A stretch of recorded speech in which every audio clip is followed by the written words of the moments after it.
Hi, everybody. The story of America is a story of progress. It's written by ordinary people who put their shoulders to the wheel of history to make sure that the promise of our founding applies not just to some of us, but to all of us.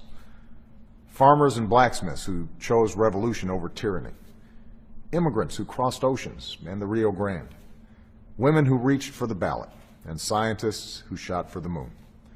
The preachers and porters and seamstresses who guided us towards the mountaintop of freedom. Sometimes we can mark that progress in special places, hallowed ground where our history was written. Places like Independence Hall, Gettysburg, Seneca Falls, Kitty Hawk, and Cape Canaveral. Well, one of these special places is the Stonewall Inn. Back in 1969, as a turbulent decade was winding down, the Stonewall Inn was a popular gathering place for New York City's LGBT community. At the time, being gay, lesbian, bisexual, or transgender was considered obscene, illegal, even a mental illness. One night, police raided the bar and started arresting folks. Raids like these were nothing new, but this time the patrons had had enough. So they stood up and spoke out. The riots became protests. The protests became a movement. The movement ultimately became an integral part of America. Over the past 7 years, we've seen achievements that would have been unimaginable to the folks who, knowingly or not, started the modern LGBT movement at Stonewall. Today, all Americans are protected by a hate crimes law that includes sexual orientation and gender identity. Don't ask, don't tell is history. Insurance companies can no longer turn you away because of who you are.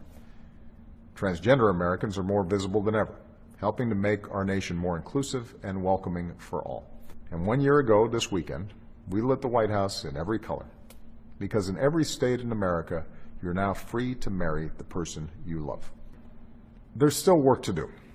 As we saw 2 weeks ago in Orlando, the LGBT community still faces real discrimination, real violence, real hate.